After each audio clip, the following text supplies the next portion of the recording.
I really thought that God wanted me to be a world-renowned drummer, but there was another voice on the inside of me, but I did not know how to transition from the instrument to my purpose and my calling. Because church really just taught me that there was one calling.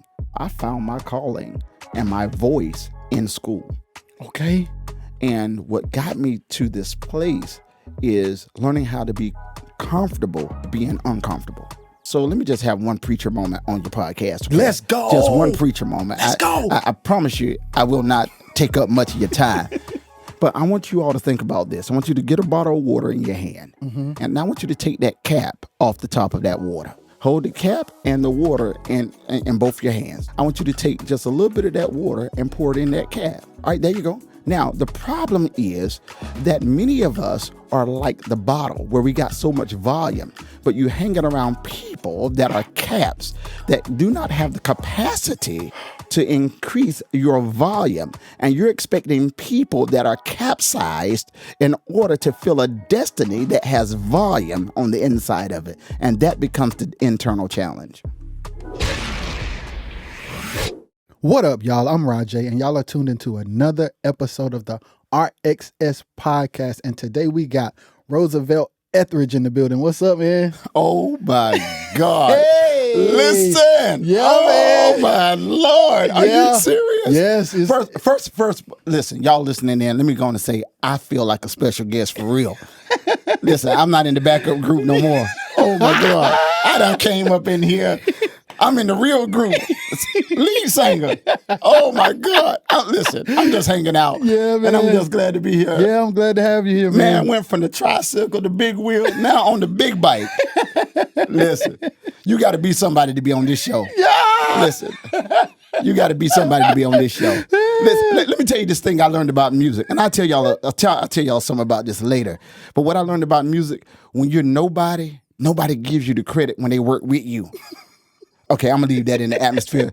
In church, we say we're going to leave it in the atmosphere. I'm going to just leave that in the atmosphere. Hey, that's true. That's true. You'll catch up with that later. So let's talk about it. Let's talk about it. Okay. Have you always been in music? Yes, actually, I started playing drums actively in church at 4. Okay. Yeah. What church was it? You remember? Oh, yeah. My father was a pastor, Ebenezer Apostolic Holiness Church. So let me tell you what listen, what you don't know. Let me tell you what you don't know. Okay. Is that when I started playing where there weren't no other musicians. Mother Milton played the big bass drum. Wait. Okay, so as the like a marching band, concert drum, brother, concert drum, and the other mother played the snare drum, and the deacon played the triangle. My grandfather played the hand cymbals, and then one person played the washboard. So as a young drummer, they just didn't let you in. You had to earn your right to be in. Cause Mother Milton won't giving up that one. Nah, dog. So how did you make your way in? Well, it came through consistency. Come on. Number one, my father, he believed in hymns, and he said, well, you can't do no rolls on my hymns. He said, now you... He said, you can't do no rolls on my hymns. And then also when we would go into praise, he said, you can't break the dance. Ooh. And so I grew up old school music. And so if you break the dance, right in the middle of your stride, somebody be taking the sticks out your hand. Like, it's real. Like, no spare your feelings. No, you broke the dance. Obviously, you're not ready. So somebody else need to come in and help you. Whoa. So did that happen to you? Oh, man. Yeah, brother. Did it hurt your feelings? Oh, it hurt my feelings. Hurt my feelings. And if I cried, I got christened in the pastor's study. How about that? How about that? Yeah. Christened in the pastor's study. Yeah, man. So from there, I really thought that God wanted me to be a world-renowned drummer. So honestly, I could read music. You put a chart in front of me, I can read it. I write it. I'm ambidextrous with all my limbs. And that's what I was preparing to do. But God had another plan for my life. Okay, so let's talk about it. A lot of times we think it's one thing and it's another. How long did you play the drums pursuing it before you found out, okay, this ain't it? Actually, I was in my early 20s. Okay. And my father passed when I was 17. And I went through a period of grief, and I still thought drums were going to be my thing. But there was another voice on the inside of me, but I did not know how to transition from the instrument to my purpose and my calling. Yes. And the issue I had was because church really just taught me that there was one calling. So I thought that that one calling in music was the only thing that I was supposed to do. And so I really was challenged with, how do I go from my instrument to this calling? Because in church, they limited that to just being a ministry. And so I didn't know how to really figure that out. And so early on in my ministry, I still was struggling. As much as I was trying to be the minister, I still wasn't in connection with my calling. And so that's where I had a lot of struggle and failure. So I would fall back to what I knew. And what I knew was drums, because I was comfortable at that. And I knew how to make a living off something that wasn't making me happy. Yeah. When did you get to the place? At what age did it not make you happy anymore? Actually, after I lost everything and everybody, and I realized what I had became good at that was blessing everybody else no longer brought joy to me. And so my challenge was, what do I do next? And God was calling me. And so then there came another challenge, because here in the Eastern, what they call the Bible Belt. So the Bible Belt actually would be the bottom part of Virginia, going all the way down through Louisiana and Texas. That's all what is called the Bible Belt. And honestly, Jamal, I found my calling and my voice in school. Okay. All right. And I thought it was in pastoring, but actually I was taking a philosophy class, and I found myself in academics finding this voice that I could not find in rhythm. And I was feeling somewhat intimidated because my family, as well as my church community that I was familiar with, were not driven into academics. And so I did not know how to make what I was called to do make sense in a community where it was rejected. And so that was a struggle for me. So it was easier to just play drums, because drums made sense. It made sense to them, and it made sense to me. And so I struggled. And so what got me to this place where now you see me, I've gone from the drums to the world. And what got me to this place is learning how to be comfortable being uncomfortable. And with that, that put me in a position where I was able to embrace all of the relationships that transitioned out of my life without having to provide any salt or any disdain responses towards any person transitioning. I realized that the path was necessary for me to define who God was calling me to be. Yeah. I'm stuck. Because you said you went from the drums to the world. Yeah. You've watched me become who I am today. Mm-hmm. You've seen the drummer, you've seen the keyboard player, you've seen the MD, you've seen the producer. Yeah. I just knew that was the way. That's it. That's the way. I'm going to get a big record with a big budget, and that's going to do this, and then I'm going to work with this person, and then I'm going to be with this group of people, and then I'm going to take the homies, and we going to do... Psych! Not at all. Not at God looked at you and said, really? Seriously. Okay, matter of fact, keep writing it. I'll let you do that. I'll let you do that. Keep writing it. Keep writing it. Keep writing it, you know?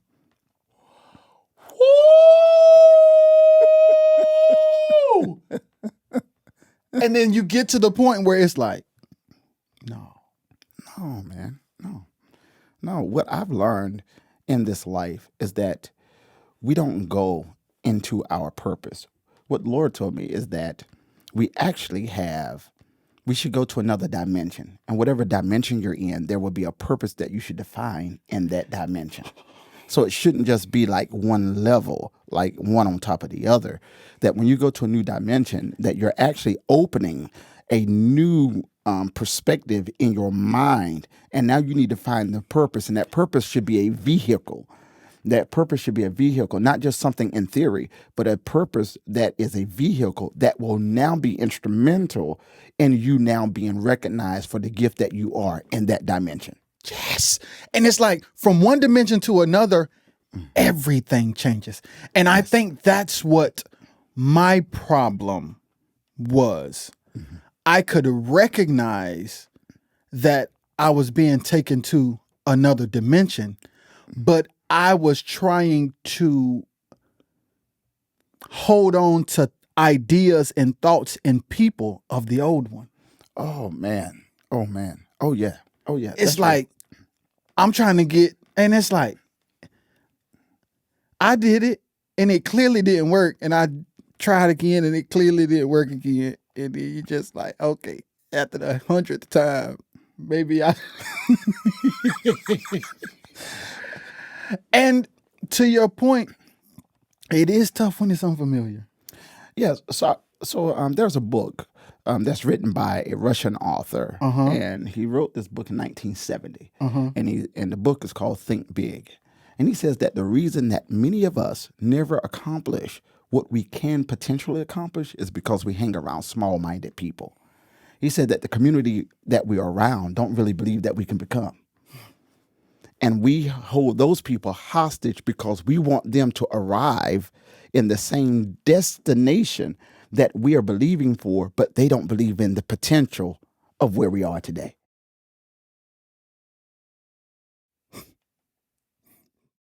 That explains it all. And then you find yourself wasting time trying to convince them that they should believe. Now, that can be years. Now that could be years, but let me say what happens typically in rural communities. Okay. Rural communities, we end up hanging around people that we've seen serve others be great, but they lack the capacity and the commitment to help you become great because of familiarity. And what happens with the familiarity, it stunts your growth because then they want you to use their path and their model in order to walk into greatness. But greatness don't happen because we say it happens. I often tell people around the world now that greatness will never happen until you first are willing to accept the challenge. Facts. Yeah. Facts. And one of the challenges being divorcing the ideas and people of the old dimension. Yes. Yes. So let me just have one preacher moment on your podcast. Okay? Let's go. Just one preacher moment. Let's go. I promise you, I will not take up much of your time because I grew up in quartet country. They says, listen, we're going to get on out of your way because there's some more groups that got to sing.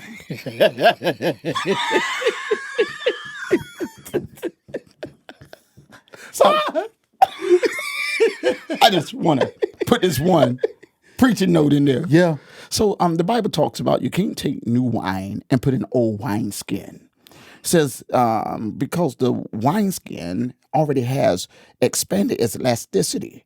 Now, he says, you can't take new wine, put it in old wineskin unless the wineskin burst. So what I tell people is this, why would you take a new idea, a new experience, or even a new encounter with God and give it to people with old mindsets? And you're expecting common people to be able to handle the new capacity that you're giving them. It's going to burst. It's going to burst. It's going to burst. And then we put ourselves in that position, and then we're left to clean up after it bursts. And then that takes up even more time. More time. But you know, Jamal, there's something I want you to consider. And I should have took that bottle of water because I could have gave you an example. But I want you all to think about this. I want you to get a bottle of water in your hand. And what I want you to do is all right, okay. All right. He got some water. Watch this. Okay. You get a bottle of water in your hand. Now I want you to take that cap off the top of that water. Yes, sir. Okay. All right. Now hold the cap and the water in both your hands so that they can see it. Okay. Yes, now I want you to take just a little bit of that water and pour it in that cap. Just a little bit? Yeah. Tell me when to stop. Yeah, go ahead, a little more. All right, there you go. Now, the problem is that many of us are like the bottle where we got so much volume, but you're hanging around people that are caps that do not have the capacity to increase your volume. And you're expecting people that are capsized in order to fill a destiny that has volume on the inside of it. And that becomes the internal challenge.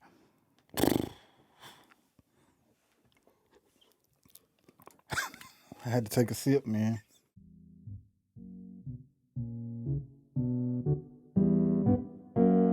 Roger is the way you say. At the end of the day, I would need to be comfortable with myself more. And because I felt like in order for me to be my true self, or in order for me to have a big impact on the world, I would need to be with a group of people that I know, when that's not the case. I was kind of scared at first because I felt like I was going to miss them. My parents have told me many times that I have gifts and I need to use it, and like people wish they could do what I do, and I was like, I don't want to do that. Since I was really young, I really like to speak and make people feel better in life, and it's just something I enjoy.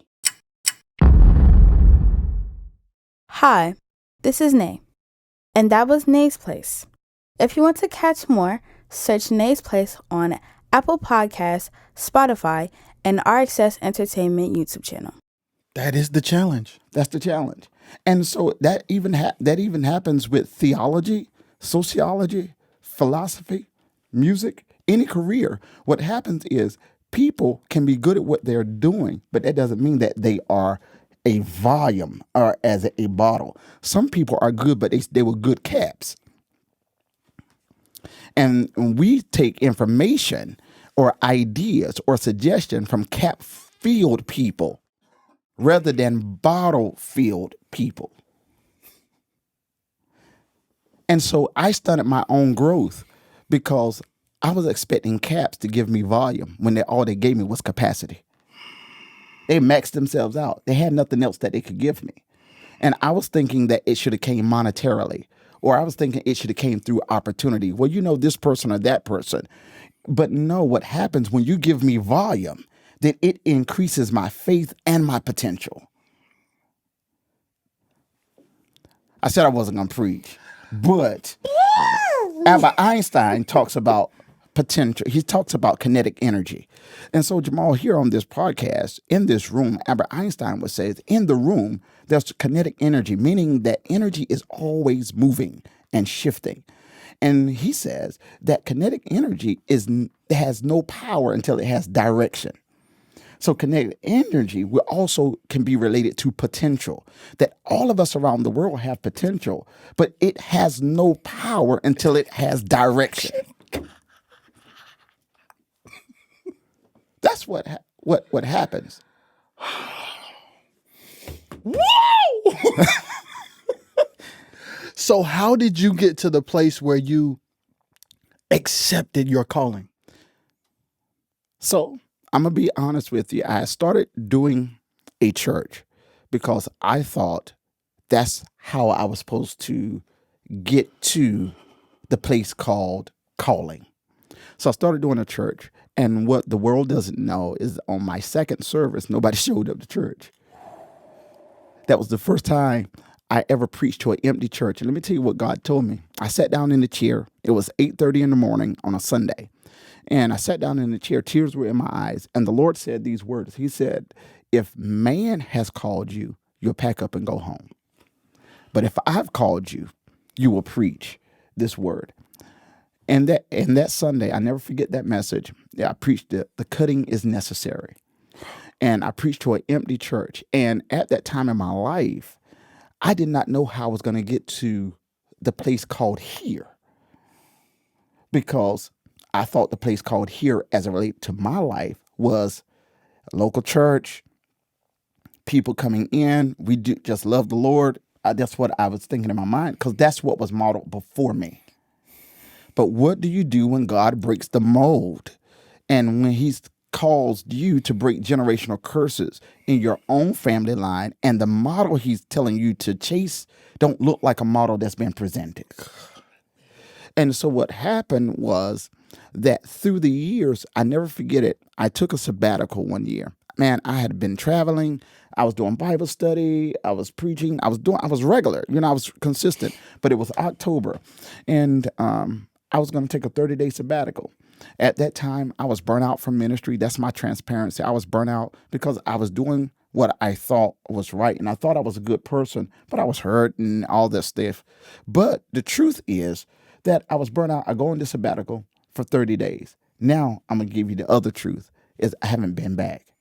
But from the sabbatical, I've now done 35 trips in and out of the country. I have partners in several parts of the world. I service 56 countries on a regular right now.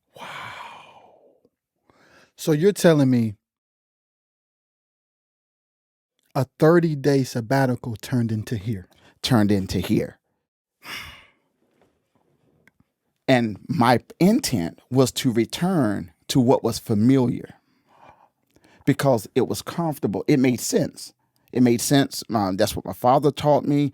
It made sense in the area that I was in. It just made sense. But when God is calling you to nations, you cannot go to nations hanging around parks. You're not going to get very far on the merry-go-round. You can hang out on the swing set, but you're not going to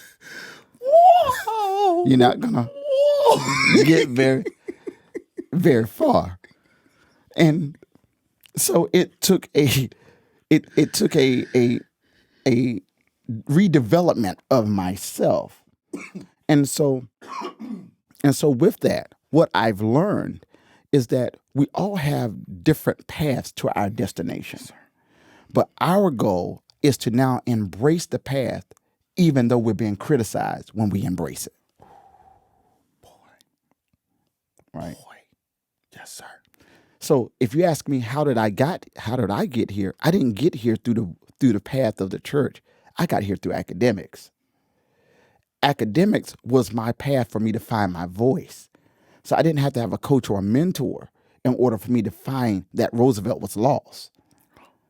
I had to connect with something that made sense to me. And when it made sense to me, then I hungered after that thing that was making sense. And then it started opening doors. For me. And so with that being said, it is important that we understand that if you want to be on demand in any industry, is that now you got to have a need that services that demand. See, the difference with today's time is that we try to service the demand based on popularity. Well, popularity don't have sustainability. Your credibility is built on how you service the need, and then it becomes a demand. And listen, here's the thing. Woo! When I do music, like when I'm doing the music thing or producing a record, Yeah. I realized that I wasn't popular enough to move the needle. I knew I was capable enough. Like if I were to be discovered or in the right room, I got the chops. Yeah. But I can't never get in the right room. So something is off. And then I start doing this. Mm-hmm. Mm-hmm. And it's like, whoa. Yeah. It's the need. It's the need. It's the need. See, the need will always find the voice, right? All right. The need will always find the voice. What happens in the kingdom, and I say kingdom because I'm a man of faith. So all of you that's watching, I'm a man of faith. But let me be professional, okay? Just for consideration of who you are. All right. Sorry. The reality is that if you're trying to find how do you get to that next space, you're going to come into contact with professionals that's going to tell you that, well, then you need to find your passion. Well, every purpose has a passion. Passion is not what sells. You understand? Being able to be the solution to a problem is what sells. See, if you're trying to find how then you become in demand, then when you've solved the problem or you become a solutionist, it can't be in theory. It has to be in practice. And there are many people that talk about what they can do if you give them an opportunity. But the truth about being anointed is what I do when there is no opportunity. That's how you know I'm anointed. Exactly. Yeah. Yeah.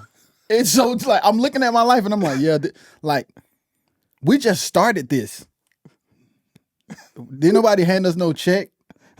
Didn't nobody provide no platform? We just started it. In other situations, I'm looking for people to put me on. Yeah. If I could just, if I could just, then this. If I could just, then this. And it's like, no, that ain't how it works. So let me tell you this truth. When God was sending me to nations, I didn't want to go. Why? Because it was outside of my comfort zone. Yes, sir. If they were calling me to the nations for drums, I was prepared for that. I wasn't prepared for them to call me to the nations based on what my content is. And so it made me uncomfortable because I was poorly supported. Because people did not know how to support me in an area that I had not built up credibility in.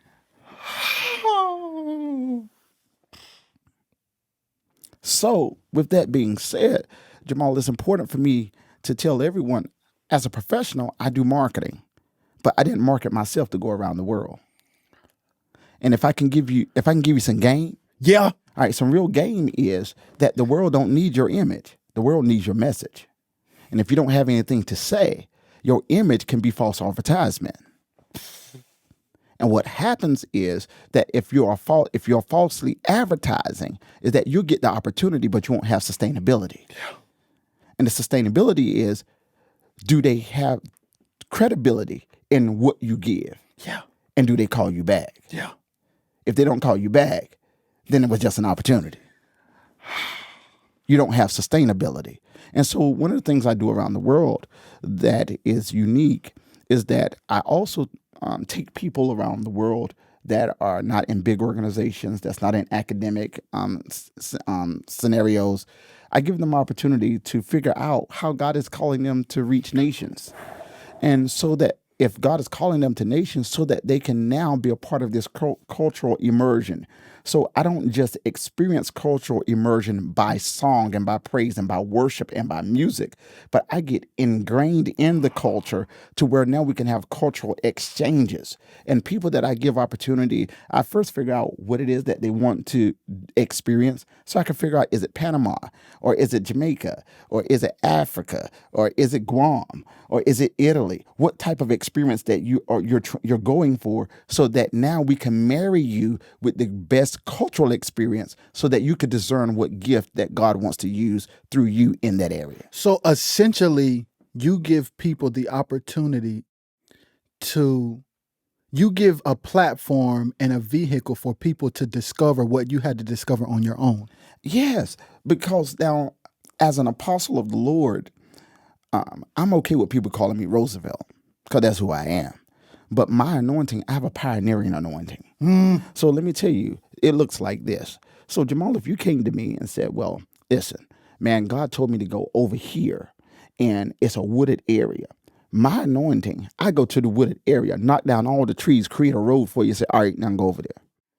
Oh, interesting. And I don't need you to cut down the trees, because my pioneering anointing says that I then can go over in that wooded area, even if you never give me an opportunity. That wasn't my assignment. My assignment was to create a path so that you can now go discern what it is that God wants out of you. Yo.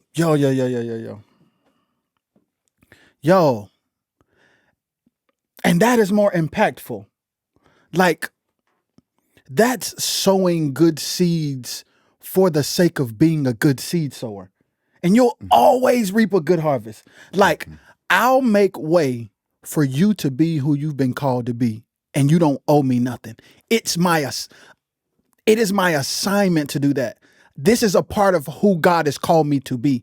I gotta do this because that's what I've been called to do. It's a part of me. Yes. So I'm going to chop down the trees and you don't owe me nothing. Yeah. But to go over there. Yes. It took me 20 years to figure that out because we use apostolic or apostleship like it's some type of hierarchy.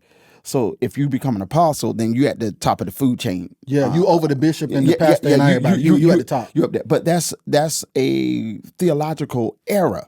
Really, if you're an apostle, you are at the bottom of the food chain because he calls them that are apostles to serve first, not to be served themselves. And so what happens is we get caught up on how we look in these red garments and think that these red garments is the thing that's supposed to give us power and authority. But the truth is that if I can't serve those that are least that are among me, then I'm not really doing a good service as an apostle of the Lord. So yes, I have a pioneer anointing. So if I'm sitting and you're saying, yeah, it's a wooded area over there, I don't know what to do, I should be able to say, I'll be back. When I come back to you, say, here, now just go. Yeah, that's big. Right? And the reason that anyone in this level of function shouldn't look for any type of recognition is because the next assignment is right behind that assignment. So there's more than enough work to do.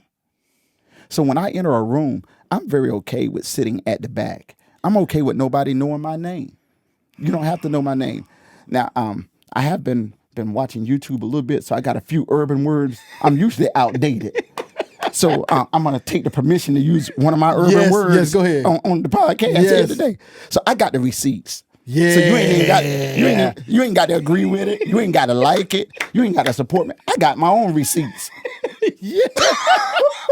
I got the receipts. Yeah, man. But it took me too long to figure out that was okay. Because I became accustomed, like most people, needing to see the fruit by the numbers of people. That's what I thought was being success. That's the evidence of success. Yeah, that's what I thought. But I had to redefine success. So my redefinition of success is beating myself at who I was yesterday. Whoop. If I do that, I've succeeded. I've already succeeded.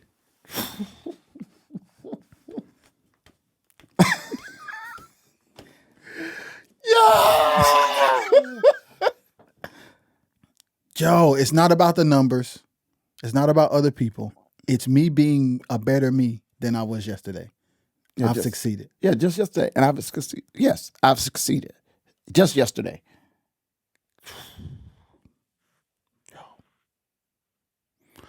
How did you arrive at being okay with not getting accolades? That's a very good question. And the answer for me is when I realized that the world that was bigger than my pain still needed me. What I mean by that is that I'm a human being. I have failures. I have losses. I have disappointments. I also let people down. How about that? How about that? I let people down. I hurt people's feelings. You know what? I get on people's nerves too. But when I realized that the demand that is upon my life is greater than that pain, there was no need for me to waddle in sorrow. Yeah. Just because you didn't call my name out, or just because you didn't do this, like that hurt. Yeah, literally it hurt. But here comes the truth that if I get myself up long enough, because Scripture says, a just man, this is in Proverbs, he says, a just man falleth 7 times, but we shout over that fall. But he said, no, but what makes him just is that he gets up again. And my dysfunction in life was I didn't know how to get up. I knew how to cover it up, but I didn't know how to get up. I just didn't know how to get up because life taught me how to cover it up. Because if you cover it up, then maybe you could protect your image. But protecting my image don't mean that I got a message. It don't really mean that I'm providing anything. But the development and the content is developed through struggle. Yeah, so the process of falling and getting back up, if you're willing to get back up, you talk about that. So I want to give a free plug on here. So if you are an artist of any kind, Yeah. all right, and you're trying to figure out how to move up in the ranks, I'm going to tell you right now, whether you're writing, singing, producing, you need to learn how to produce the problem. Learn how to turn this pain into a message. Then it's going to reach others that have pain. So there's a book that I have at home that talks about effective relationships. And Dr. Roberta, she talks about we connecting in relationships with people from the same differential. Okay. And what she means by that is that usually we will form relationships with people based on the levels of pain that we identify with people. So we don't necessarily connect with people based on our potential or where we could go. We connect on people on how we associate that we've been through the same thing. Yeah. And she suggests, what happens when you're no longer in pain? That's her suggestion. So what happens when you're no longer in pain and you're connected with the people that only connected to you because of pain? Of the pain. So what happens is one of the parties may be put in a position where they're not allowed to heal. True. Because you are going to disrupt our relationship if you're healed. That's true. So that presents a different dynamic in relationship. And the different dynamic is that you can now go into having either over-functioning or under-functioning people or triangles. Okay. So an over-functioning person is a person that never let you help do anything. Yeah. They just overdoing. Under-functioning person is a person that feels more entitled, that they don't ever do anything. So let me ask you a question. Have you ever had a person, I don't want to necessarily call them a friend, but have you ever had a person in your life that never initiated anything, but always expected you to do everything? That's an over-functioning and under-functioning relationship. What is suggested in those type of relationships, if you're the over-functioning person, then you should stop doing everything you're doing to give the under-functioning person an opportunity to create initiative. Oh. So what happens in business is that we know that we have people that have the potential to buy our product or services because we've seen them buy other people's product or service. Yeah. Yeah. Facts. So we always try to present to those potential buyers, assuming that now they're going to buy our product. Okay. But no, this is how you move, is that when you got people that will not buy your product because it's good, stop trying to sell to them. Sell to the one that believe that it is good because it is good. Yes. So then you have the triangles. A triangle works like this. So let's say that there is an alt between you and I. Now, this is very different than how scripture talks about we should handle it. But there's an alt between you and I. A triangle says that rather than you and I coming together, I'm going to say that what I would do is now I would use either work, church, extracurricular activities as an excuse and a reason to not have to deal with you, because now it is legitimately identified that this is a good thing for me to do. And so that you should have no problem. Listen, I'm just going to do some extra work. But the real issue is I created a triangle so that I wouldn't have to necessarily deal with you. Yeah. Boy, that's good. That's good. That's good, man. Because when you tie it all together, it's like purpose and relationships are so intertwined, and the wrong or right relationships could be good or bad for what you've been called to do. Absolutely. And sometimes we have seasons of forfeiting what we've been called to do to maintain relationships. Oh my God. Absolutely. Have you ever done that? Oh, yes. Oh, man. Most of my adult life, I did that because I did not know that relationships need maintenance and management. And so I was trying to manage relationships because of inferiority complexes, low self-esteem, and insecurities. And so my real issue was not with loneliness, but with being alone. I didn't know how to build by myself. because I always believed in the team concept that everybody should build together. But I didn't know how to build by myself. And so my insecurity caused me to have unreasonable expectations in relationships with others.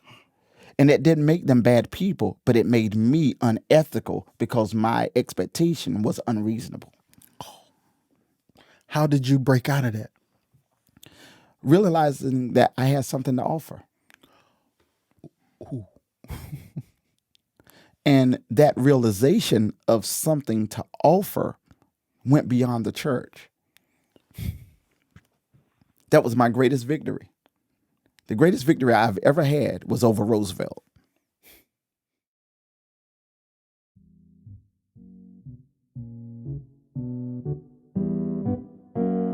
Roger is the way you say If you can't hold your mule, don't give it to somebody that don't deserve it. Nah, Please don't. you know he out here sleeping with everybody, Don't do it.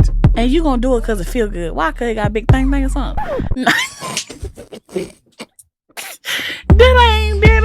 You know how many men folk around here? Never mind. I'm just.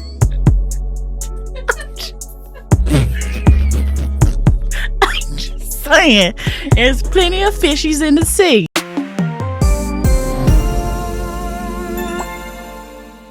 If you enjoyed this clip of Be For Real, you can watch the full video. Just head over to RXS Entertainment YouTube channel. You can also listen on Apple Podcasts and Spotify. Just type in BEFUHREAL,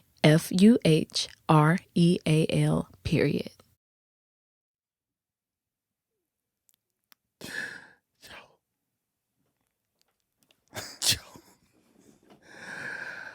When you decided to really live out your calling, at first, were you still, or were you at all concerned with people's opinions? Absolutely, because I grew up in an opinionated community. That in my community, everyone has an opinion. And honestly, if you're not one of the good old boys, you don't go far. That's just the way the demographics of my community is made up.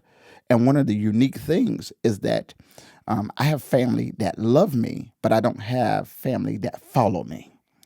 And so in the demographics of the community that I'm in, it's very family, cultural centered. The families can be at all with each other, but as long as the families show up together, people like it. The two people don't even like each other, but as long as they show up together for the one function. The community I grew up in, they like okay with it. Yeah. All right. But some things that have helped me along the way is understanding grief and loss and how to deal with that in my life. Because when my father passed away, I was unhealthy, I was dysfunctional, and I grieved for a long time. But it wasn't until I got in school that I learned that grief doesn't only come through the loss of a loved one, but you can grieve through the loss of a job, through the loss of relationships, through the loss of various things that were detrimental for you.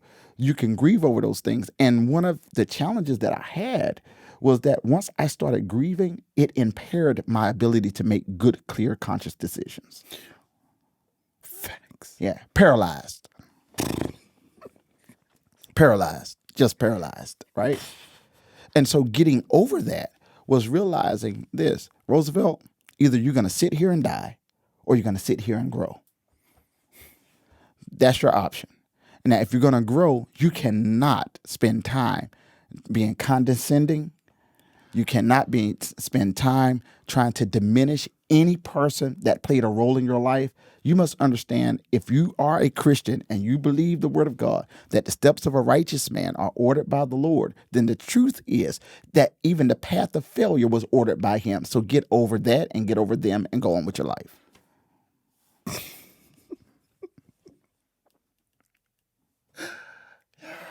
And getting over them does not mean nor suggest that you have to be condescending. Yes. It don't mean that you have to say something slightly bad or negative about them. Like to give yourself a false narrative in your mind to be okay with it. Right. No, you don't have to do it. This was life. This what happened. You took a path. I took a path. We all are grown. Go on. Amen. Yeah. Simple. Facts.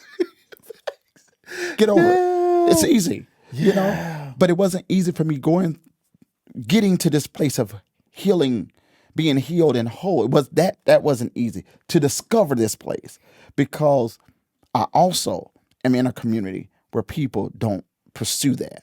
They mask it. Yeah. Mm-hmm. It's more masked than pursued. People desire it, but to pursue it is painful. Because you got to be honest with yourself. And who wants to do that? I almost asked for a timeout. You hear me? Yeah. Who wants to do that? Yeah. Like the truth is that an experience that changed my life many years ago. Now, I was in my undergraduate degree. I didn't know I was gifted at philosophy. Mm-hmm. Okay.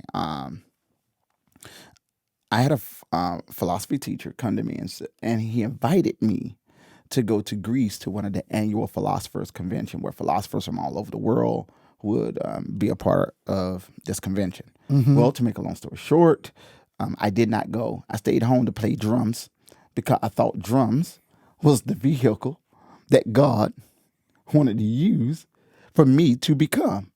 And I thought I was in line with God. I thought that's what God wanted. So I did not take him up on that opportunity, because also in my culture, they demonized philosophy. That if you get into philosophy, that is more of the devil's work, is more demonic, that there's not a lot of theological application in philosophical study, or what they would call academic. Yeah. Because now you know too much. Yeah, now you know too much. You're asking too many questions. You think you know everything. See, and let me tell you, those statements like that used to hurt my feelings. People would say, you think you're being smart. No, I was just trying to be honest. You think you know too much. No, honestly, I'm just fact checking, because what I read and what you said didn't match. And I'm just trying to figure out which one is right. I'm not trying to be smart. I'm just trying to be honest. And then if I ask a question, I'm not trying to interrogate you. I'm trying to clarify. Well, before I had my academic revolution, I didn't know how to ask those questions.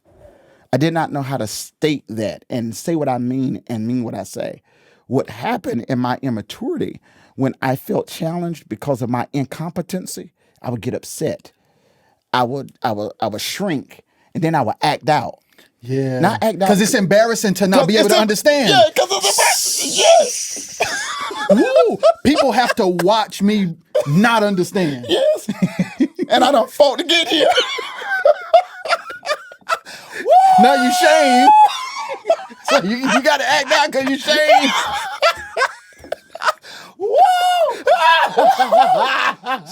Shame, not shame. Embarrassed. Well, I was talking with one of my professor mentors, Dr. Mac Wallace, and we was talking about men one day. And he says, Roosevelt, well, you must understand that men have 3 challenges that are usually normal. And you use two of the words, and so it just caused me to reflect on what he shared with me. Yes, sir. Dr. Mac Wallace says that we suffer from shame, guilt, and embarrassment. That the reason that many men do not become is because when they realize that they should have became, they then hold themselves guilty. Many men do not move forward in their destiny because once people identify their age, they're embarrassed by what they did not achieve. And then if they are raising children, what happens is that they don't want to talk about their experience of development because they become shameful of how long it took them to get there. Joe, just last night, I was talking to my wife, and she was sharing some things with me that were absolutely true, that have been absolutely true. And man, I experienced everything you just described. Wow. And it took a minute for me. I had to, and I was like, this time you're going to face it. And you're going to get up. Yeah. You're not going to cover it up. Yes. You're not going to make excuses.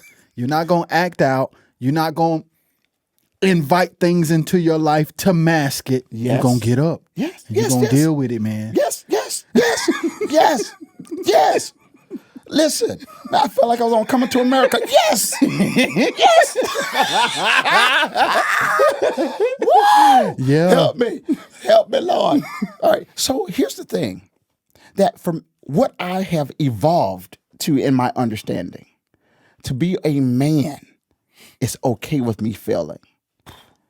That's the first thing.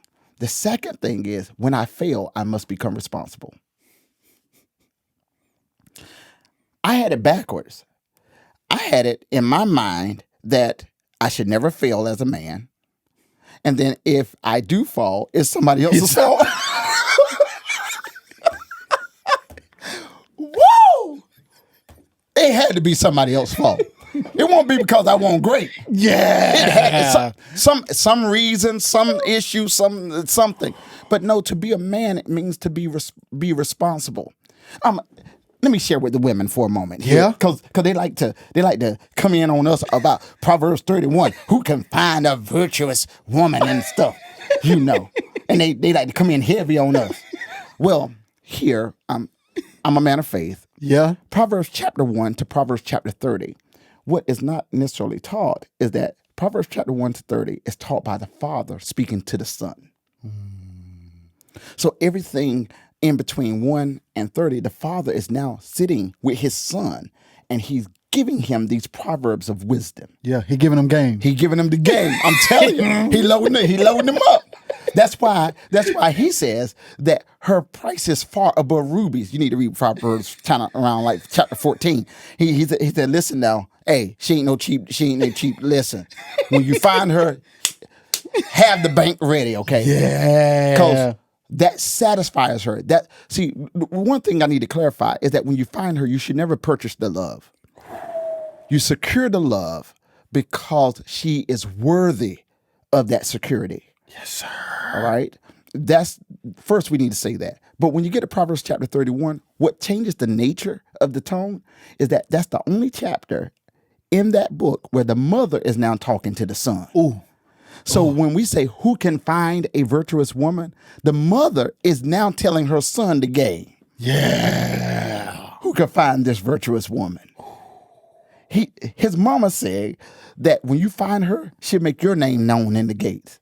That's not a man telling the story at that point. It's a woman telling the story at that point.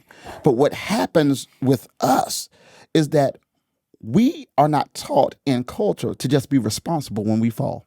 Yes, simple. You know what? Take it, dog. Take it. One of the things I try to communicate to my son is that as a man, you will fall and you will have failures. But if you're going to be any strength for any woman, you must have the character and the courage to embrace the falling and those failures and not blame her for it. See, that's where in text, Jamal, that's where I get mixed up with Adam. I love the creation story, but I don't like how he threw the woman under the bus. I have a problem with it. Yeah. See, so when God comes back to challenge him, he says, well, it's the woman you gave me. He never takes responsibility from the fact that I heard the instructions first, and I put her in a position where she did not put her strongest foot forward. I weakened her opportunity to just be strong before you. He didn't do that. He blamed it on her. Lord, you gave me this woman. And this woman you gave me, she ain't listening. Hey, she grown. Yeah. I tried to tell her. But no, do you think yes, that is how in our community our women have lost respect for us? Absolutely. All right. I say that is one faction where we as men have not been taught to just embrace the failure and be responsible. But also, secondly, I think that we have a false understanding of what it means for a man to be in his rightful place. So we're telling men that men need to get back in their rightful place. All right. So my question is, where is that? Then we tell men that you got to be able to lead your home. Lead them where? Then we tell men, well, you got to be able to cover your wife. With what? So those are ethical questions. So I ask those questions because they're ethical. It's easy to be theological, but now for me to be a husbandman or to be a man of the community, I must now have some ethics. Yes. All right. So now when I go back and I talk about those same questions to cover her, well, a woman needs to be covered in 3 areas. Number 1, she needs to be covered psychologically, emotionally, and spiritually. Yes, sir.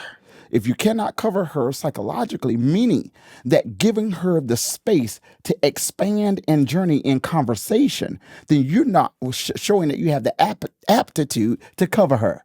What I mean is that women have a way of thinking sometimes that will be outside of the context, that they'll go to reading information and things that is not even applicable to where you are. But if you're intimidated by what she's searching out, then you're demonstrating that you don't have the capacity to cover. Woo! And so what will happen is she will end up in a place where she finds the conversation boring. Yeah. And she'll need other people to talk to because you lack the capacity to just engage in the conversation. Yeah. Now, what happens in some relationships is that could be a make or break or a deal breaker for the relationship. Because if she is growing intellectually, she has to have engagement and conversation. Yeah. So I was a poor communicator. I thought that I was good at communicating. Not until I came to the reality that I didn't have enough vocabulary. Okay. I could not say what I meant and meant what I said. And the biggest part of communication is not talking, it's listening.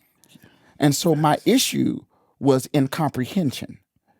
See, I could sit and talk, but when you say something, my ability to interpret what you're saying was weakened because I had internal fractions on inside my core. Good God, man. Right? So the second thing is now you got to cover her emotionally. Covering her emotionally, you cannot contrast or compare her to other women that you experienced or that are standing in your life because that's going to castrate her. And what happens with men is that once we feel intimidated, it is more common for us to now contrast her with other women that we appear to be strong that we can recognize. But when we castrate her, then we now impair the trust that we have with her. Yep. Because all she wants is a moment to be trusted. And that trust comes through vulnerability. Yeah. So that emotional space, she needs that. Now, the third place is covering her spiritually. Covering her spiritually does not mean she needs to be your pastor. Yeah. Covering her spiritually means that you must give her the grace or the room to now evolve into who God is calling her to be. So you don't have to be on some preachy type stuff to cover her spiritually. No. Because some people I ain't gonna say that. Well, let me say it like this, because I have it actually in a book, Jamal. Okay. Let me say it like this, that we have emasculated the term man of God. Talk. And so we have called Christian men, charismatic Christian men, that you need to be a man of God. Well, I like to refute that theory and say you need to be a God's man. Meaning that you could be in any industry practicing in any career field, but God is the center of your core. Being a man of God now labels and says that it's through suggestion that you must now be a clergyman. Covering your wife spiritually don't mean that you have to preach a message to her. Let me just ask the question to the audience. Why do I got to be the pastor of my home when we both got a pastor? If I was Presbyterian, they say amen, lights.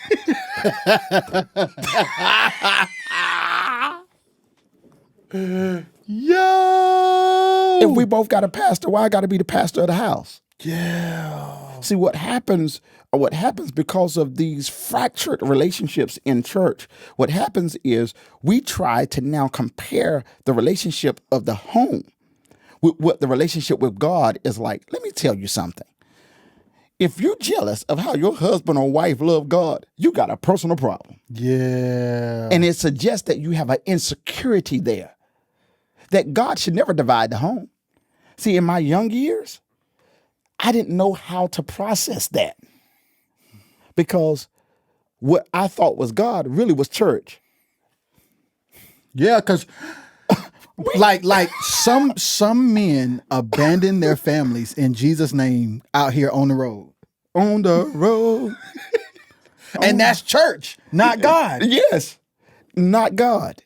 All right. So the way it looks, and using that analogy on the road, if I love her, then yes, I'm on the road working, but I should never work whether I'm on the road or even if I'm in a local vicinity, depending on what career I'm in. I should never work to where it brings stress and strain on her belief in me being faithful. Facts on facts on facts. That because once you get with that person and live with them, you can feel them. Yes, Lord. You can feel them. You can feel them. You know that one text message come through. All it says is, "Hey, babe." That's it. Hey, babe. When you look at it, you know that's a different tone right there. I better not call right now. Hey, dog. Then that same "hey, babe," you also know. Hey, dog. I'll be right back. I need to. I'll be right back. I need to go make a call. Now, people that got fractured relationships, they say, "Oh, you shouldn't do all that." No, dog, you got to jack that relationship. I'm trying to protect mine. Yes. Let me go out here and make this phone call. Yeah. Because security says, I want to make sure you're okay. Yes, sir. We need to learn how to become first responders rather than letting everybody else respond first when tragedy happens in our relationship. Yeah. We need to learn how to become first responders. First responders, man. In your experience with people, why aren't we normally first responders? Because of three kinds of people. Let's go. All right. Number one, you have people that are jealous of what you have that they never experienced. Okay. So those people that are jealous will spend time having subliminal sabotage. That's an amazing term.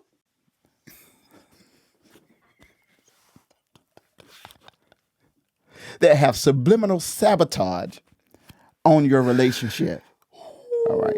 And so they'll suggest things that will weaken your relationship, but give them access to who you are. All right. It'll weaken your relationship, but give them access to who you are. Yeah. So let me give you an example, right? So let's say you have a fracture in your relationship and you're broken. Yeah. Have you ever just considered how accessible the people around you now become? Yeah, they ready. Hey, you need to call, man. Hey, man, you call me anytime. But when I'm positive, when I'm going after my game, now you're not accessible. Oh, that's big. But when I'm challenged or my relationship is challenged, you can come pick me up, take me out to dinner, even slide me some money if I need it. I just want to make sure you all right. All right, so you got the people that are jealous.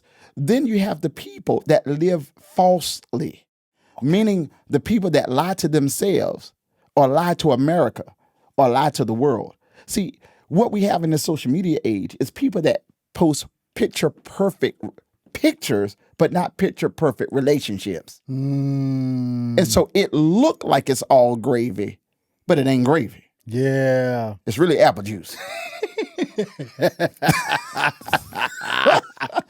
And so what happens is we start taking coaching from broken people that are broken themselves. And we say, well, you should do this or you should do that. And so what happens then is that when people have been broken sometimes, Jamal, they'll try to use your brokenness as a platform to test their theory of hope on you. and your relationship. So they're not doing great themselves. So then they want to now impose upon what they think is great for you. All right.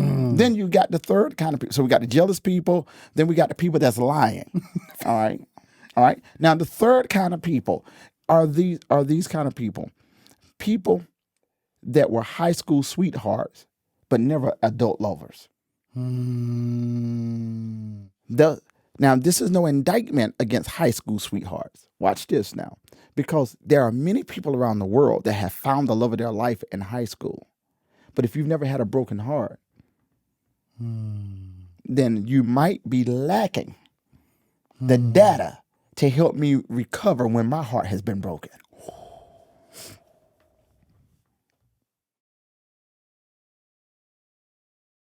And sometimes these become the people that's doing the most talking. Yeah. They're doing the most talking. So, what do you need? What does a person need in their life, whether it is experience or exposure? What do they need to become a credible talker? Number one, you need some experience. Yes, sir. All right. What happens is that people will study information, but information without experience don't make you an expert. Yeah. Right. And so people try to say that they're experts, but experts are able to handle critical situations because of their experience. Yeah, they tried and true. They tried, brother, tried. Right. And so you need some experience. The other thing that you need is to be broadened, is that you can't live your life in a vacuum, that you must be broadened, whether you've gone to school or you had some broad experiences, that you must be able to see life from more than one perspective. Yes, sir. The third thing that you need to be a creditable voice is the endorsement by other creditable voices. Yeah. Right? Yes, sir. All right, so who around you says that you're good at what you do? Yeah. See, those are things that you will need in a basic form, just to become creditable. And just because you've been something a long time doesn't mean that you're good at it. So, can we just be a little radical for a moment? Let's go. All right, radical. Okay. I often watch people talk about how long they've been preaching. Yeah. Yeah. All right, been preaching for these many years, and I was out of my credibility, so that anyone don't send you any bad emails. All right, so out of my credibility, I was teaching some pastors in a conference, and we was talking about tenure, and you've been preaching for this long, and you're having preaching anniversaries. I said, well, what would be more creditable, rather than you tell me how long you've been preaching, 10 years, 20 years, 30 years, 40 years. Tell me how many of those years you was a bad preacher.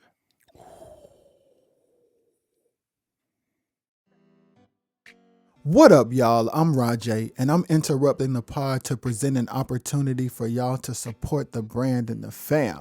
So do this for me. Head over to rajayxsha.com, click the merchandise tab, and grab a hoodie, t-shirt, or hat. And remember this thing: no matter what people say or think, live your life. Now back to the episode. You've been pastoring for 50 years. Great. How many of those 50 years were you just a terrible pastor? See, the reason, Jamal, I don't talk about my preaching anniversary is because now when I look at my years of development, I can tell you the amount of years where I was using the text out of context, where I was eisegeting the text, that I was given a message that wasn't true to the context of the passage, but it was true to the context of the crowd. I can tell you about those years where I failed as a pastor because I didn't know how to manage people. Had nothing to do with Bible study, but it had everything to do. I didn't have no people management skills. And I think, so let's talk about that for a minute. Let's talk about that for a minute. Okay. Because whether you're a pastor or whether you're an aspiring entrepreneur, okay, whether you're a music producer or whatever, yeah, the skill to do the thing, to your point, Yes. I don't think people realize that that's not enough to actually build something significant. So what happens is people get frustrated because, okay, the pastor, for instance. Yes. I had a bunch of bad years of preaching. Yes. Now I'm good at preaching, Yeah. but I can't get nobody to stay with me. Yes. Very, very So good that analogy. must mean that the good preaching, developing your skill as a preacher is only one part of having a successful church. Absolutely. Or anything. Like just because I become a better keyboard player doesn't mean I'm a good MD. Absolutely. Because I have to manage a band. Gotta manage. And it's bigger than making sure they know their part. If you really down for it. That's right. That's right. All right. And so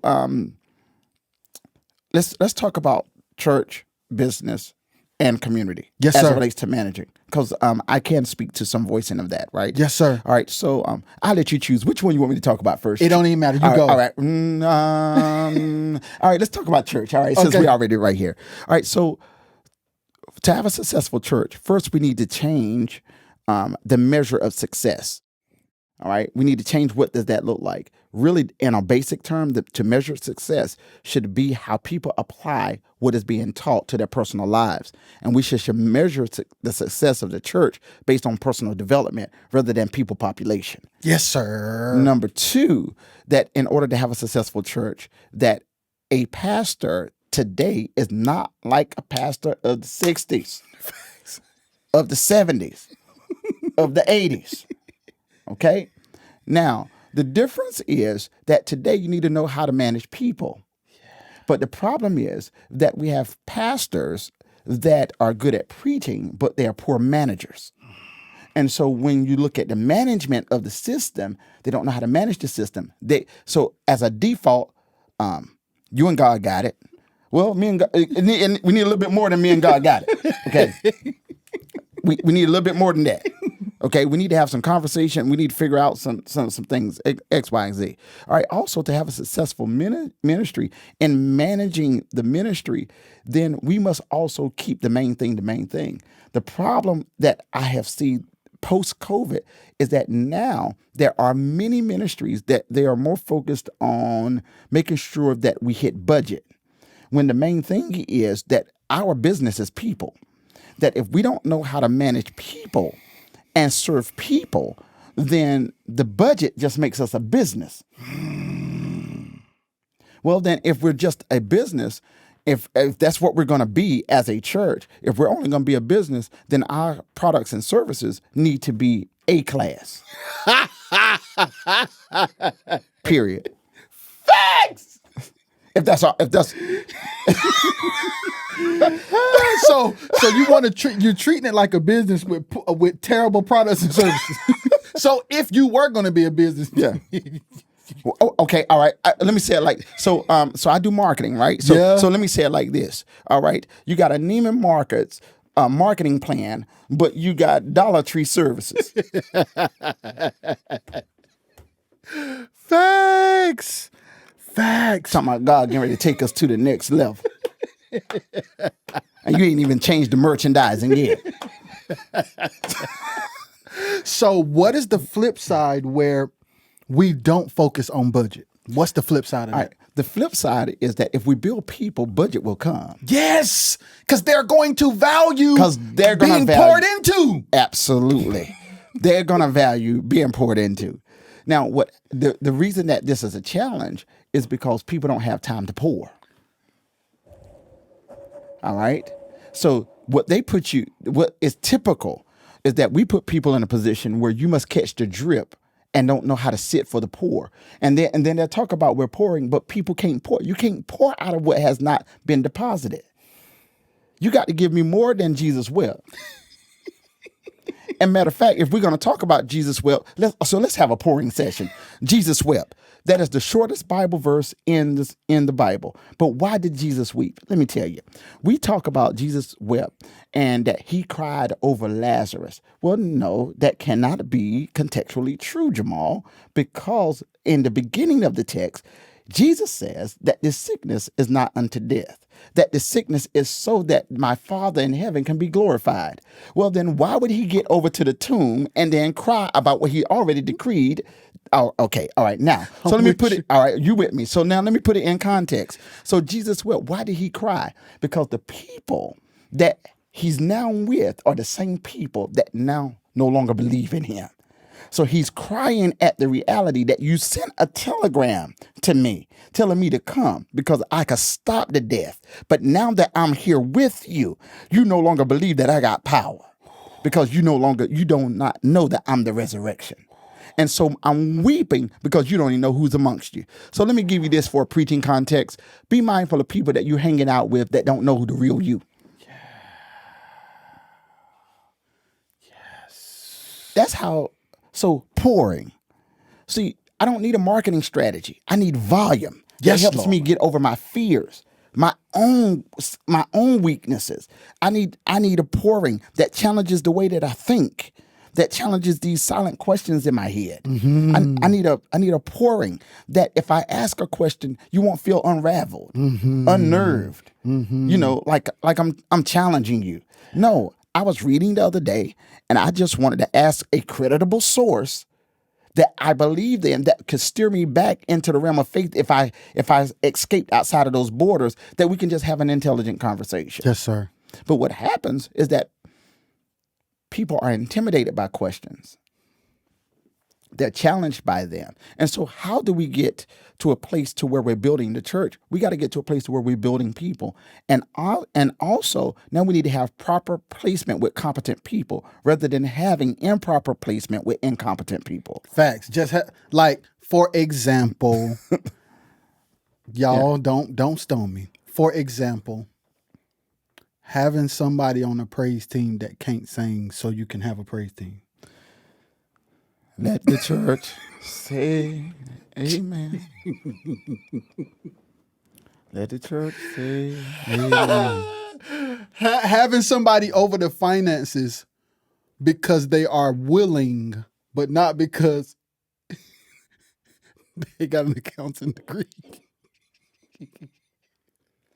Let the church say amen. You know they can't. 2 + 2 = 5 to them. Why they running the finance? Just because I want people to feel like they're involved. No, sir. Okay. Well. Let's go to business next. Well, Jamal, I'm gonna go to business, and I'm after these messages. Thanks. I'm gonna say this right here, because when we get to the modern age, I find a huge discrepancy in today's church, and this is for no condemnation, right? But the truth that I found is that people have become more accountable to having YouTube, Instagram, Facebook lives, being on time. Let me back up because I want nobody to miss it. Yeah. We're on time for the live production, but never on time for God. That if we're trying to develop people, if we never have a live, then let's just be on time for God. Yeah, man. Right? Let's just be on time for God to show people their stewardship in the presence of God. And the lives and the internet is supposed to be an extension of, it's like people being able to see in. So as a professional, and this is going to be my segue to business, as a professional, when I'm actually consulting with churches and the first thing they talk to me about is their live production and stuff, I don't get into the sound quality and all that stuff because I call other people to do that. But what I'm interested in, how much money do you make from this? Has it increased the budget? Do you get any offerings? Is it $2, $100, $10,000? What is it? Or are you only using it as a medium for visibility? Now, if you're only using it as a medium for visibility, then now I need to give you some Christian insight. Okay. That Christian insight is that if all we're using it for is visibility, then maybe the attack on the church is because you had no consciousness about the spiritual warfare in other nations that you have now made your ministry available to. Interesting. And so when we talk about spiritual warfare and spiritual engagement, see, demonic territories, all they need is insight, the ability to see. And so if you're talking about sicknesses in the church, there's an exodus in the church, different challenges internally in the church. Could it be, since it's not bringing in any revenue, it's not bringing in any increased attendance, could it be that you just use these cameras to give insight to demonic principalities to now attack you intentionally? And here's what's the detriment. They can see you, but you can't even see them. Facts. So how do you get to the place where in 2023 you have healthy use of the internet in church and the social media platforms? All right. There are 4 things. One is everything don't need to be televised. That in order to have continuity within the community, we need to have some services that are untelevised. It's in person only. Why? So to give people the privacy and the safety and the security to actually have a moment where they can go through a healing or a deliverance or just a personal encounter with God that's private, sacred, and intimate. Then there are times where if we're going to run a full production, then we need to either bring some trainers in to tell us how to run the full production so that we can, not just split our cameras, but also know how to do a proper exit of the show. Yeah. While the service is still going on. Yeah. Then there's some that don't need to go live. They just need to pre-record and go back and edit. Pre-record That's everything. wisdom. And then just go back and edit. If you haven't, so the professional side of this conversation is, if you have an audience, fans don't leave. See, this is how you know the difference between people that have fans versus people that have crowds.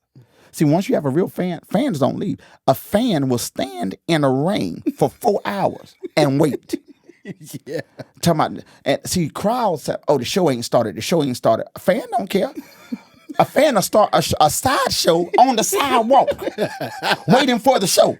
It's not going nowhere because they're a fan. But what I'm saying is that when you start talking about ministry don't have a lot of fans. They have crowds. Yeah. And so if you start taking away the accessibility, then you don't find that there are real fans, people that believe in the work of the ministry. Yes. So we have to give out a lot of let me use a theological word here. We have to produce all of these accoutrements of the church. Yes, I heard that word before. Yeah. Facts. Yeah, that's real. Because people are cantankerous. And what happens is we get in a place where we're trying to get numbers, where if we just start believing in people, then we'll do better. So I made a post last week, and it brought some backlash. Yeah, just a little. All right, because my post was musicians need pastors. All right, and so I got a lot of musicians that was able to feel some of the things that I posted because I got 40 years of experience, and I was speaking from experience, not hope of having a musician, right? But then there also were pastors that did not comment, but also some that commented, but they don't understand how to pastor a musician. Ooh. Right? Yeah. Or a singer. Yeah.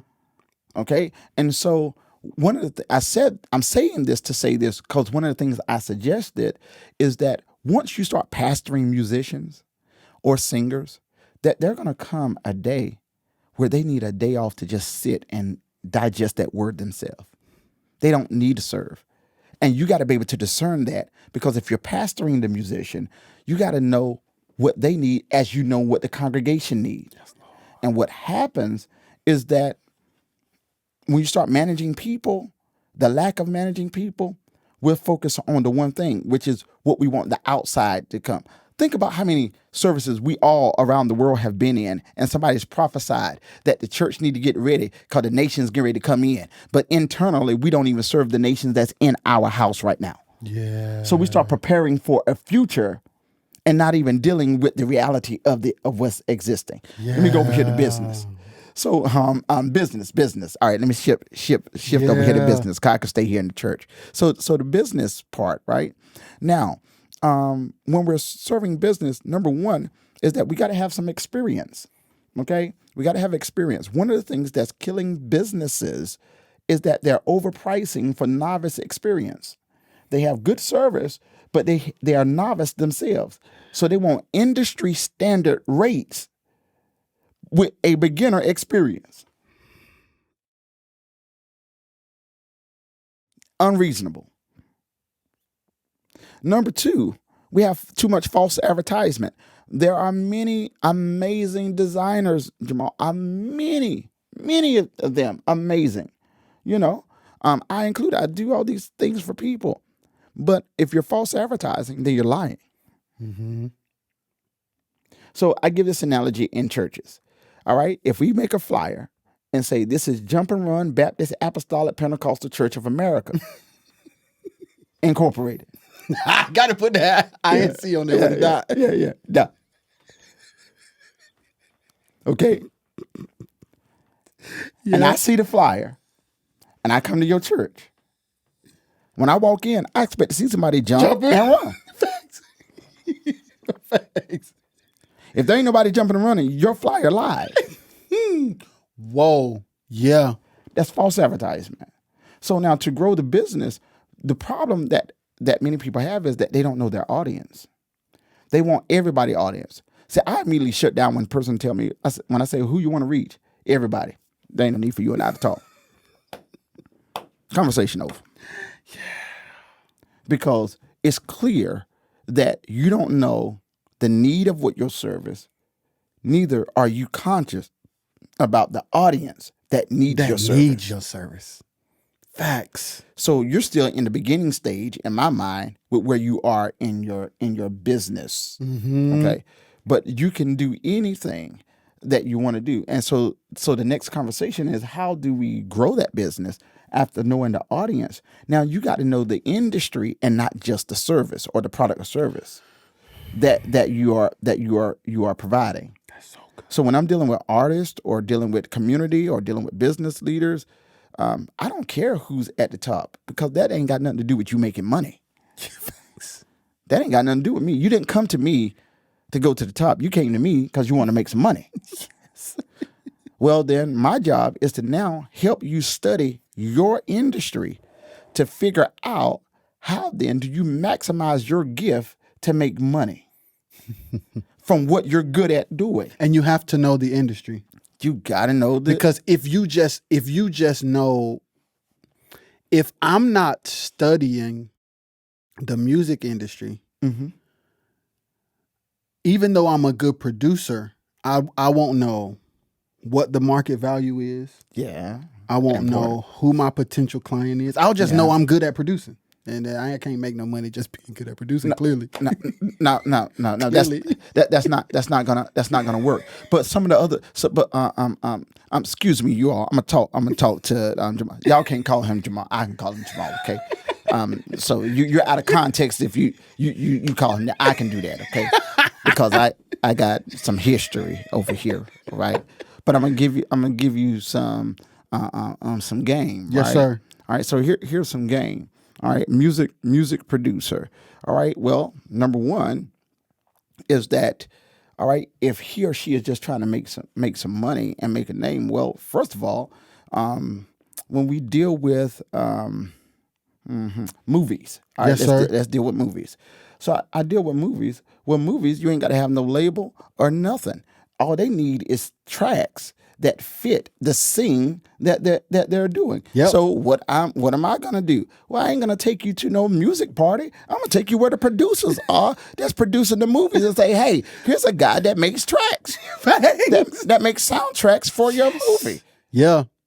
Why? Because then that becomes the plug. Yeah, boy. All right, that becomes the plug. All right, another example. All right, maybe you do music and you do tracks. Well, bright idea.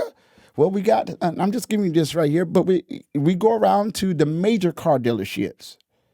We take one track, and now we want to customize a track for that major dealership. Yeah. All right, we customize the track for that major dealership with the intent not being at the dealership, but getting to the manufacturer. Yes, sir. That's strategy like a mug. Yeah, That's strategy because you might end up on a commercial on the highest level. right. So I use the dealership as bait, Yes, Lord. but I'm only using the dealership as bait because I'm really trying to get to the manufacturer. That's genius, actually. Right? I told him just to give him a little game. All right, But we be going after the people who buying the car yeah, we're going after the people who buy the car, or right? the person that's selling the car. Both wrong. Both wrong. Yeah, and we do that because it's easier. It's easier. Like, Yeah. you just a homie that bought the car, but it's like it's not the line. How can I explain it? It ain't gonna get you there. I just say it like that. It's easier, but it's a waste of time because it ain't gonna get you there. Yeah. All right. So my last game, because next one I'm gonna have to charge you $19.95. Okay. All right. So check this out. Right. Let's say United Way. I mean, and I'm talking about any organization. All right.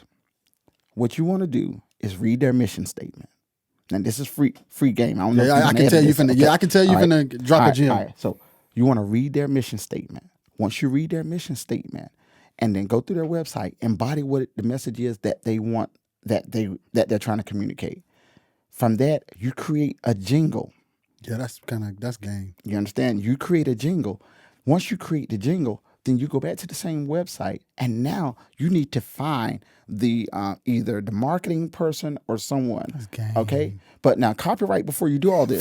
Now copyright before you get first. Yeah, before because they're gonna get you. All right.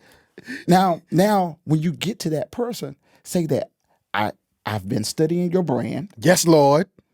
I hear your message, and I see what you're trying to do, and I have something that I believe communicates with your overall message.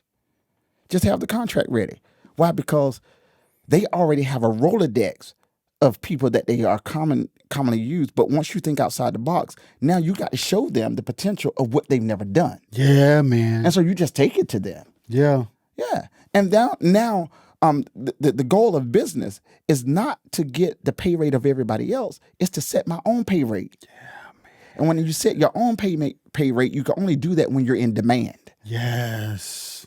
And you create from what I'm hearing you say, the way to create like true demand is to go left when everybody else going right. Absolutely. You have to go left. But now here it is. If you're going to go left, you can't let social media prompt you to share prematurely. That's a whole nother thing. You got to move in silence. And then when you use social media, then it's already done. By the time you use social media, it's already done. Yeah, it's Boy, over. you giving game. Yeah, it's over. It's over. Because once you do that, then you're about business. Yes, if sir. you do it prematurely, you're about likes. Yeah. But if you do it afterwards, I'm about business. Yes. Because you want to talk about the placement on the movie you got the day the movie drop. right. Right. Not the day you start the track. Not the day you start. No. Not the day you start the track. No. Because that's gonna be about likes. So like if I'm dealing with a producer, see for me, because my son, I can say this, my son thinks he want to produce and stuff, and if he ever see this, he know I go back and forth with him. Yeah. All right, because we talk about streams and things, and so for me, I'm a preacher, but if you're talking about you want to make some money, then I want to have real conversation. I said, like, son, why you want to stream? He like, Dad, they making. I said, son, you know how much money they make off of stream? You know they robbing artists. I said, I know that thing said he got 750,000 streams. I said, son, you know how much money he really actually made? I said, son, there's so many other ways that you can go about doing what it is that you're saying you want to do if you're willing to be unconventional. Yeah, that's good. All right. So here's my last game with music and business. So listen, have anybody ever told you that that Amazon Live is free? But if you start placing your music on Amazon Live, right, then you actually can get kickback from you placing your own stuff on Amazon Live, and it's free to do it. No, I didn't know that. See, God, you giving jewels. That's just game. saying. Producers, that's game. You just go there and That's game. and put your stuff there, and it just gives you another vehicle. Yes. That's the thing. It gives you another vehicle. Yes. And so the Lord gave me this about multiple streams of income. And what happens with people when you talk about multiple streams of income, they stretch themselves thin. And what they typically do is they want to be doing several different things, like 1, 2, 3, 4, 5, 6, 7. What the Lord told me, he said, son, no. To build multiple streams of income, he said, you need 5 different things. And he said, number 1, he says, you need long-term return. All right. Long-term return. So you need to have some insurance or annuities or something that has a slow return that's long-term. So that's going to build your foundation. He said, then number 2, you need to have cash sales. Cash sales meaning direct sales, meaning that you give a product and immediately you get return from that. Yes. All right. Then the third thing you need to have. Now we're on 2 streams already. Yeah. And I'm doing only one thing. Yeah. Okay. Now watch this. The third thing you need is something that produces royalties. So what happens is that there are many people that have great things, but they don't get no kickback because they have not created deals or contracts that produces royalties that come back to their life. That can be also a part of that long term. All right. The fourth thing that you need partnership deals where you're not just the front man, but now you need to partner in with your service with another company to now you're getting a kickback from those things that you have now partnered in. Yeah, man. We're already at 4 streams of income right Off there. one, yes. Off just one thing. So you don't have to. Yes, I can do those 4 things and the 5th thing you're about to say just as a producer. Just as a I don't have producer. to be a producer and a videographer and because that's what we normally think. That's what we normally think. I got to do this. But what happens is you're going to diversify yourself. And when you diversify yourself, you're going to thin out what you're good at. And what you're good at, people are not going to be able to see that because you're going to look like a jack of all trades, but a master of none. Yeah. All right. Now, the 5th thing is that now you need to be able to have contracts. These are like one-time payouts. Yeah. All right. One-time payouts. So there's, let's say you do a deal, there ain't no royalties connected to it. This is not a residual cash, direct sales cash, but it's a contract that, all right, I do this, you pay me for that. And that's normally like in those situations, that's normally like a high payout. A high payout. Exactly. The direct sales are the low payout. Yeah. Right. The contract is the high payout.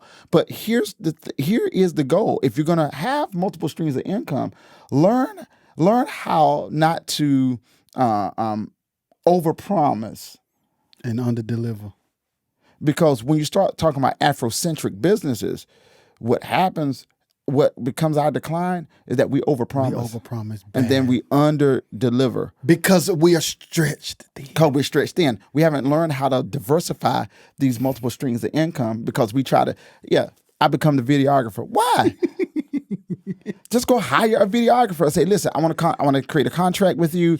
This how I'm gonna go get this deal. This how much money you're gonna make out the deal. Or does that work for you? And can we talk about terms? How long do you want to do this for? 6 months, a year, 2 years, 3 years? Figure out what works for us, and then we'll come back and renegotiate the contract. So that means when I have videography work, I ain't doing it. I'm calling you. See, if we get to the concept where it's okay if you eat and I eat too, then we all are okay. Yes. But what happens is that whether it's faith-based, business or community, the man or woman at the top usually are only concerned about what they get. Mm-hmm. And so it becomes very muddy. So let me go back to my pastor example with musicians. Musicians need pastors. I said in my post, how many people, they're your musician or singer and they have EPs or albums, and the pastors don't even own one. But they with you every week. Yeah. But you don't have the person you keep telling the person you love them, but you ain't even bought the album. Even if you don't listen to it. But see, if they understood industry, buying the album helps my visibility. Yes. But these become the challenges and dynamics. So having multiple streams of income, just become good at what you're at. But now figure out, how do I diversify the gift? Diversify that gift in this industry. That's good. That's good, man. All right, so here's a freebie. Since you produce music, I don't produce. I preach, I pray, and that's what stuff I do. Okay, all right, that's what I do. He do the other thing. Now I'm working on a prayer CD at some point in my life, but I pray, and I ain't gonna give you that because you're gonna steal my bag from me. But just know I'm working on it. I got the vision and the concept and everything in my head. But check this out, Jamal. There are many young children that are battling with cancer. Mm-hmm. They're in hospital and their families are battling with cancer. Okay. I'm going to ask you just musically. This is not for you. It's a rhetorical question, so you don't have to have an answer. Okay. But here's the question. How cool would it be, now that you're a father, to even use your children, create a song for children that don't have hope? The audience is children with cancer in mind. This ain't even for everybody else get the benefit. Yeah, that's a little Michael Jackson game. We are the people. We are the world. You know. All yeah. Wow. But that's that unconventional thinking you're talking about. Yeah, but they need hope. But how cool would it be That would be so dope. And so your trigger would be this. All right, so the song would be debate, but the trigger is because now I really have a song for the parents, for the adults, for the nurses, for the doctors, that they were so the song for the children's for free. This is my freebie. That's my bait. Yeah. But they do need hope. So I'm going to use the gift and the skill to give them what they can't get to because people are not communicating to them. Gosh. But now, behind that, I got a message. And that's how you can give your gift purpose. That's how you can go beyond just being good at something. Yeah. Just for the sake of being good at it. Bro. Listen. And then let me go and tell you this. So then what you're gonna do? You're gonna pick a hospital. Pick a notable hospital. Choose Christmas. That's a good time. They're very hopeless around that time or something. Yeah. Choose Christmas or choose any day. Choose any day. So I'm gonna say any day. What you want to do is choose a notable hospital or go to Ronald McDonald House or anywhere and say, listen, I'm a music producer. I got some music of hope for your children that are challenged. And I want to come do a free concert for them. I just got a few singers. I got a music. It ain't gonna cost y'all anything. But on the back end, you already got the. So how you gonna win? When you go do the show, all right, it's free for them to experience it, but now you got merch on the table. Yeah. You understand? Now you got another concert or you got music getting ready to drop. Yeah. Or whatever. So what I'm saying is if you can get to where you can produce for the hopeless, you'll always have a revenue that's coming. Yeah, that's true. So I mean the reason I use the cancer, the children with cancer, because that's an audience, untapped. So you won't have to compete with the R&B. Yes. You won't have to compete with the neo soul. You won't have to compete with the quartet, the choir, CCM. You won't have to compete with them. You know what? I'm gonna go to those that don't have help. And I got something to say. Why? Because now as a father, you and your wife, father and mother, we got children, and we can only imagine what it looks like and what it feels like to have nobody assist you. So now we got music for you. And then behind the music, in the same vein, now you come out with a children's book, not an adult's book. You come out with a children's book. Put the children's book behind that, put a T-shirt with that, give them a ball cap behind that, and then give them a concert in that and say it's for you. Yeah, that's a blue. This man, if anybody watching this, he just gave somebody a blueprint. Goodness. Bro, that's a blueprint. All right, now let's go to community. All right, community. With community, you can never win the community if you don't build a trust with the voices in that community. So what happens in the community is that people, organizations, faith-based communities are going to the community because they're trying to put credibility on their services, but they haven't built any relationships with the people in that community. So you out here selling is what you're saying. Yeah, that's really what you're doing. That's really what you're doing. You're selling, but the community want to be saved, and saved not as in Christian salvation. People don't like living in poverty, but they want help that they can trust in. But if you're going to win the community, then you cannot win a community that you're not willing to touch.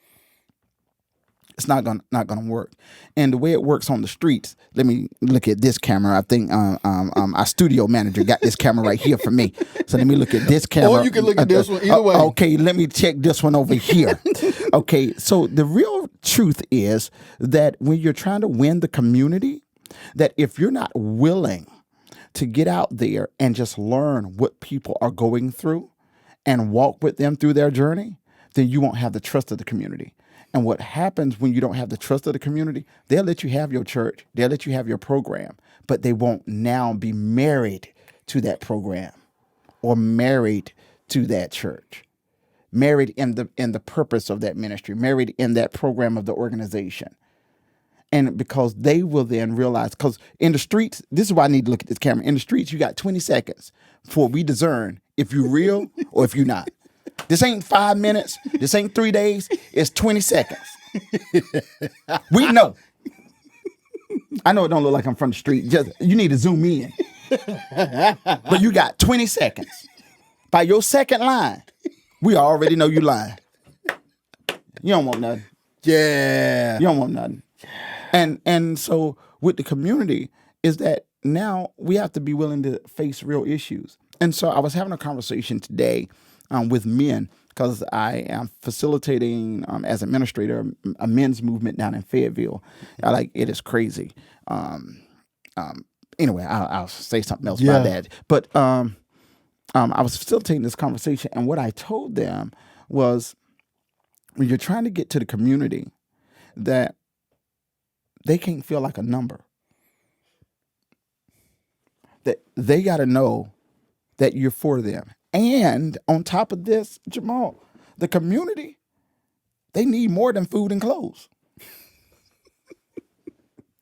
I mean, I thank God for all the services. But they need more than a bag of potatoes and some clothes.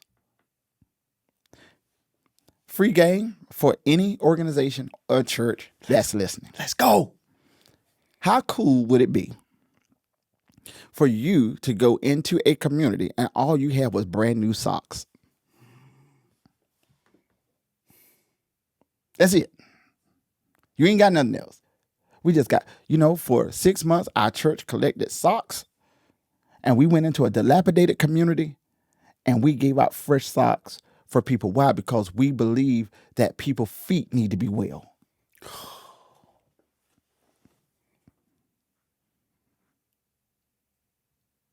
Attaching a purpose or giving a deeper message behind what you're giving. Amen. That's heavy. Amen. That's heavy. Amen. I've shared this game around the world that when we start school in August or September, depending on where they are, that there are so many organizations that give book bags and all these things. I said, listen, why do we have to continue giving book bags and pencils? Why not, if you got a teacher in your church, why not just adopt his or her classroom? They get their class roster before they give it out to the parents. Get with your teacher and say how many students they give you this year. The teacher's going to say, this is my roster, this is how many girls and boys. Why not then go take your teacher, adopt her classroom, and say, we're going to take care of your classroom for the year. So we're going to give your classroom, all your students, we got girl book bags, boy book bags for your whole classroom. They got pencils, papers. The parents ain't got to buy no hand sanitizer or nothing. We're going to outfit your entire classroom for the year. So anytime you have a need, you call our church. We got you because you're a member of our church. These are the kind of things that grow. It's not. So Jamal, so how cool would it be when the teacher is at work, right? She's at work or he's at work, and they say, "Who's doing this for you?" My church. Woo! What church you go to? What church? Good God, that would do that. Hey, we just went into church growth right then. Hey, I'm coming to your church. You went to who church? They do what? Yeah, they adopted my classroom for the year. And how cool would it be for that teacher to be able to email all of those student parents and say, you don't have to purchase nothing because it's already been financed. Yo, all your student has to do is come to school. That's more game. That's game. Bro, you giving game. And it is showing me that sometimes our motives can be bad. Okay. Yeah. Even if we don't mean for them to. You are revealing to me that if we add depth to what we're doing, and if we attach it to supplying a need, the vanity metrics will be a byproduct. Absolutely. The numbers, the subscribers, the tithers, the members, absolutely, the customers. Yeah. They come after supplying the need. Yeah. So there's a ministry I started within my ministry called mobile ministry. And so what I do around the world, I collect old cell phones and devices. I clean them up, take the SIM cards out of them. And in all these countries that I service, that I have people that I've vetted, that I've been to over the years, and they search out families and pastors in rural communities, and we connect them to the mobile world. Godly. Because they don't have devices and they have no way to connect. So as a way of service, we connect them to the mobile world by providing that device through this mobile ministry. That's game too. So it's finding a need, whether it is church, whether it is business, whether it is community. Yeah. To grow your clients, to grow your organization, to grow your church, it's service first. Either way, it's finding the need and providing it genuinely. Yeah. Yeah. Yeah. And being unconventional in the approach of serving. That's right. That is right. That's brilliant. That is right. And once you start doing that, then you will start placing a demand. Yes, man. Because I'm going to the church that adopted the classroom. I'm going. So you got another. So just a pure mathematical projection. Yeah. So you got another. So if you adopt your teacher, you're gonna have at least one more teacher from that school that's gonna come. But now let's say they got 25 children. One of those families is coming to your church. Cause you did what? Oh, I'm coming. Yeah, nobody ain't never done that. Yeah, I'm coming. We ain't got to buy nothing. No, you ain't got to buy nothing. Just send the baby to school. So guess what? In a parent's mind, they're grateful. The money I would have used for these supplies, I now sow into the ministry. There you go. See, it's about increasing the quality of life for all mankind. Yeah, man. Right. But those are some concepts that can be applicable. And so my encouragement to all musicians and singers is that don't bury your gift using the path that everybody's already taken. Boy, if I ain't learning that. The reason I say that is because if nobody's ever told you, let me tell you, music is universal. Jamal, I'm gonna tell you something. This is more free game, and This is free game today. And then I'm just gonna be quiet because I think my the producer's telling me it's about over, so I'm just gonna shut up. But I'm gonna tell you this here is that I travel around the world, and I've given the opportunity to several people. Let me put it that way, to make me a song. I said, listen, I got nations that'll listen to the song if you just give it to me. They'll say, yes, Bishop. This is who? Yeah, this is from America. Yeah, this is a good person. They'll download it, listen to it. I said, but what they're not going to do, they're not going to listen to it if you're not endorsing me also because of the respect that I've earned in the nations. And so here comes the minimization. The minimalization is that because commercialism is so big here in America that people only see the platform that's presented to them and they can't see the bridges that's been established for them. Yeah. All right. So there's a difference between a platform and a bridge. Platform you step on, bridge you cross over. You cross over. All right. And so there are many bridges around the world. How cool would it be for you to have a song, right? And then they're singing it in many different languages. Yeah. Let me tell you what. Being a bridge. What blew my mind, I was in Italy preaching in revival, man. I was preaching. I was in an Italian and Spaniard church. They are now partners of mine many years ago. Yeah. But what blew my mind, they were singing American worship songs in 3 languages, in the same key, in the same rhythm. It tore my brain up so bad. When we get off this podcast, I'm gonna try to find. I got some recording in my phone. So it tore me up so bad. I said, "Where am I? And what in the world is going on?" That they'll start singing the song. So let's use Hezekiah Walker, Every Praise. All right, they'll start singing the song in the right key. Yeah. They'll sing it in their language, in Italian. Then sing it in Spanish. Yeah. The same verse. And then come back and sing the same verse in English, in the same rhythm, in the same key. My head was hurting when I left church. Yeah. I said, oh my God, isn't this crazy? Yeah. Where in the world happened? What is going on? Yeah. Well, what is happening is that there's a disconnect between the Church of America and the Church of the world. And so when you go back to church history, that the Church of England used to be the model church. So when you talk about church history, church evolution, that the Church of England is how we model our church. That's why we have big churches, steeples on top and things. Well, the Church of America has now become the church of influence. And how they're watching us is through YouTube. Yeah. Facts. They're studying through YouTube. I've been to several countries, Jamal, and they said, well, Bishop, you need to bring some musicians because the one thing they have not been able to figure out is black church sound. Yeah. They see it, but they don't know how to place it. They don't know how to arrange the chords. They don't know how, but they want it. They want it. Yeah. They want it. Yeah. But what I see from a business perspective is that there's an untapped nations out there that when you're just so concentrated on the platform that you miss all those bridges over there. Boy! Because you're looking to step up, not cross over. That's what I'm trying to say.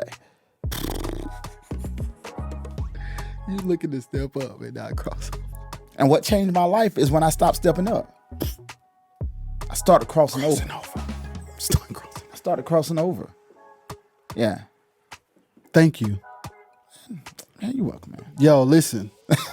Y'all, I'm gonna watch this a lot of times. Yo, because this was insane. Like, dang!